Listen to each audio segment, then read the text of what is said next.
Normally লাউ দিয়ে মাছ দিয়ে তরকারি তো আমরা প্রায় সবাই খেয়ে থাকি। আজকে চলুন একটু মাংস দিয়ে লাউ রান্না করে খাওয়া যাক। তো এখানে আমি লাউ আর আলুগুলো কেটে নিয়েছি, আর পাশে কিছু মাংস আমি ছোট ছোট করে কেটে নিয়েছি, অল্প কিছু মাংস। আর এখানে আছে পেঁয়াজ, রসুন, আদা, কাঁচা মরিচ। আমি এগুলোকে একটু শিলে বেটে নেব। মশলাগুলো শিলে বাটলেই সব থেকে বেশি ভালো লাগে খেতে আমার কাছে মনে হয়, যার জন্য আমি বরাবরই রান্নাগুলো শিলে বেটে করি। তো আমি মশলাগুলো শিলে বেটে নেব ভালো করে।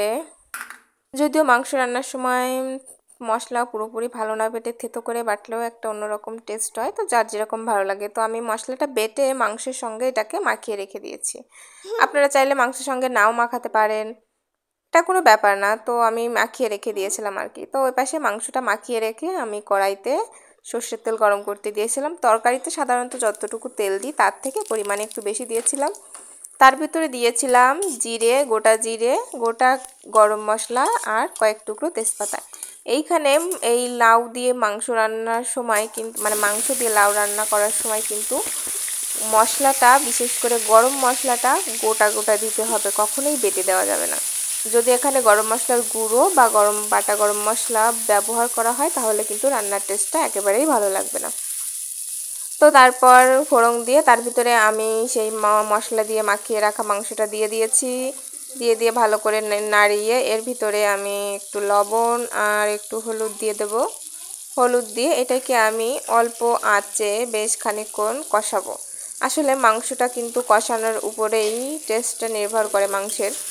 তো যেহেতু আমি লাউ দিয়ে রান্না করব, মাংসে আলাদা করে আমি বেশি সময় ধরে রান্না করতে পারবো না। লাউটা যেহেতু দ্রুত নরম হয়ে যাবে, তার জন্য আমি একটু বেশি সময় নিয়ে এটাকে কষাবো, যেন এই কষাতে কষাতেই মাংস বেশিরভাগটা নরম হয়ে যায়। তো আমি অনেকক্ষণ ধরেই মাংসটা অল্প আঁচে কষিয়ে নিচ্ছি। দেখতে পাচ্ছেন মাংসের কালারটাও চেঞ্জ হয়ে গেছে, এদিকে তেলটাও ছেড়ে দিয়েছে। তো আমি বেশ খানিকক্ষণ এরকম করে কষিয়ে নেব, মাংসটা ভাজা ভাজা করে নেব, যেন এই ভাজতে ভাজতেই মাংসটা অর্ধেক রান্না হয়ে গিয়েছে। এ পর্যায়ে আমি এর ভিতরে দিয়ে দেব কেটে রাখা আলুগুলো।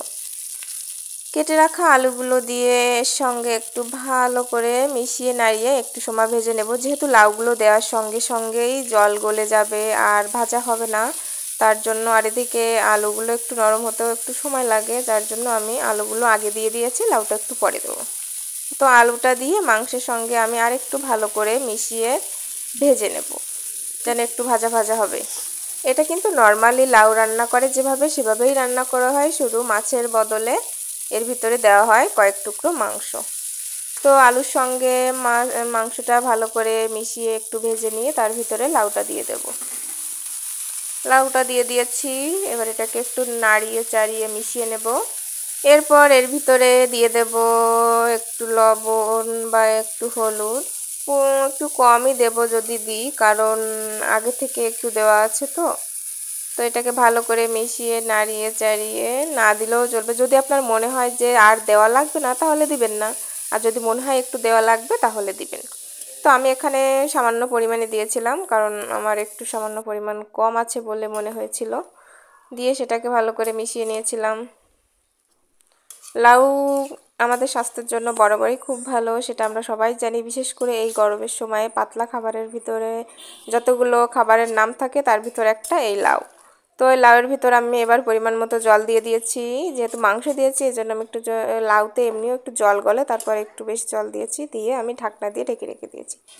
বেশ খানিকক্ষণ রান্না করার পর ঢাকনা উঠিয়ে দেখুন আমার তরকারির অবস্থা মাঝ পর্যায়ে চলে এসেছে। আমি একটু উঠিয়ে নেড়ে চেড়ে আবার ঢেকে ঢেকে এভাবে বেশ কয়েকবার রান্না করব, যতক্ষণ না লাউ আলু এগুলো পুরোপুরি সিদ্ধ হয়, ততক্ষণ এভাবে আমি রান্না করব।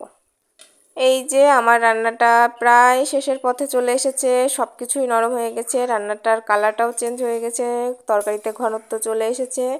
এখন আমি বেশি দেরি করব না, এ পর্যায়ে আমি আরেকটু নাড়িয়ে চাড়িয়ে ঝোলটা একটু গাঢ় গাঢ় হলে তরকারিটা নামিয়ে ফেলবো। এভাবে রান্না করলে কিন্তু খুবই ভালো লাগে খেতে, বিশেষ করে যারা সদ্য সন্তান প্রসব করেছে তাদের কিন্তু এই রান্নাটা খেলে খুবই ভালো হয়।